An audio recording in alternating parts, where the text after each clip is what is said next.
Hello, this is John Sable, host of the New Czech Voice of Cleveland radio program. During my weekly show, we try to deal with all things Czech, and especially Cleveland Czechs, who have contributed greatly to the Cleveland area since their arrival here almost 170 years ago. The following video, presented and narrated by Paul Burek of Sokol Greater Cleveland, tells the story of the Sculptural Garden, a monument to Czech culture and Czech artistry that tells the history of Czechs and their contributions worldwide. This presentation is done in conjunction with the 125th anniversary of Bohemian National Hall in Cleveland, a cultural center for Cleveland's Czech community. Here's Paul Burek. Hello, and welcome to the Czech Cultural Garden. The garden is located on East Boulevard, just south of St. Clair in Cleveland, Ohio. It's part of 33 nationality gardens in the Cleveland Cultural Garden complex, also known as the Rockefeller Park. It's a unique park. As far as we know, it's the only park in the United States and even in the world that represents the various nationalities that call Cleveland home. The Czech Garden was founded in 1935 after a 6-year effort to raise money and design the garden. The Czech Garden was designed by Cleveland-born sculptor Frank Jero, who also did the statues and busts in this garden and in other gardens in the park.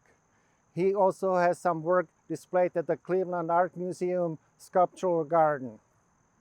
One of the major art pieces in the garden is the statue of Thomas G. Masarik, installed in 1958 and donated by the sculptor himself, Frank Jero.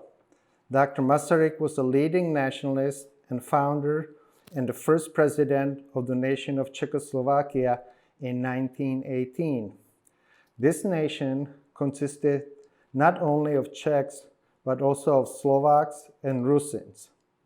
In 2018, we celebrated the Centennial Anniversary here in the garden, and each one of these nationalities planted a rose shrub at a statue of the founder of this common nation.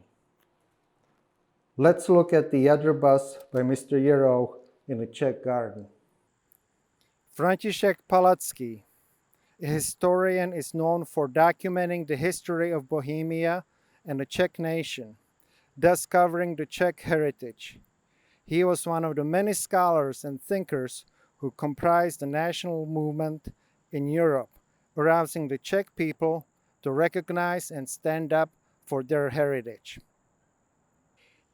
Jindřich Simon Bar, a priest who lived in the early 1900s, became admired for his novels in a country-style prose, bringing life of common folk to the forefront. With that, he celebrated the simple Czech traditions. Atop of the wall are two busts, one of Bedřich Smetana, who is a composer known for his symphony Má vlast, or My Country. Also, there is a bust of Božena Němcová, a poetess who wrote Babička, or My Grandmother, that made her known worldwide. One of the most recognizable faces is that of Antonín Dvořák. He is a world-renowned composer, often performed by the Cleveland Orchestra. His Slavonic dances and a New World Symphony are iconic compositions. Karel Havlíček-Borovský took a small local newspaper and turned it into a major publication advocating for Czech independence during the nationalism era in the late 19th century. Atop the wall in the back of the Czech Garden is a frieze which was sculpted by Frank Jero also. It depicts the migration of Czech people to Americas.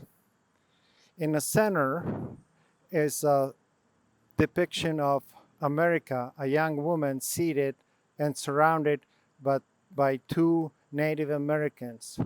approaching her are various trades, be it a glass blower, a bricklayer, a priest, a professor, a musician, astronomer, a doctor, various trades that immigrated to America. Most of the Czech immigrants were rather educated compared to most of the other influx at the time.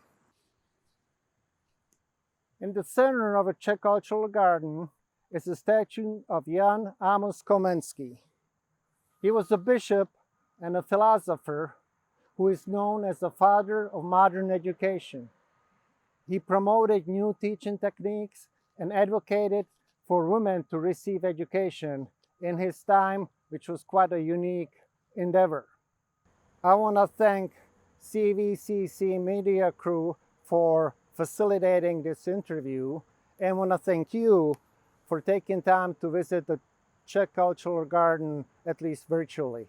Please do come by and stop in person. You can also view the garden and keep up with information on the website czechculturalgarden.webs.com.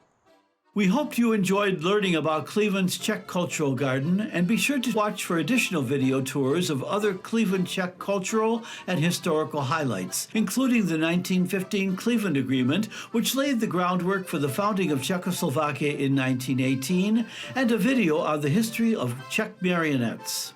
And be sure to tune in to the new Czech Voice of Cleveland radio program from 3 to 4 p.m. Sunday afternoon on WHKW AM 1220 and available at whkwradio.com/podcasts.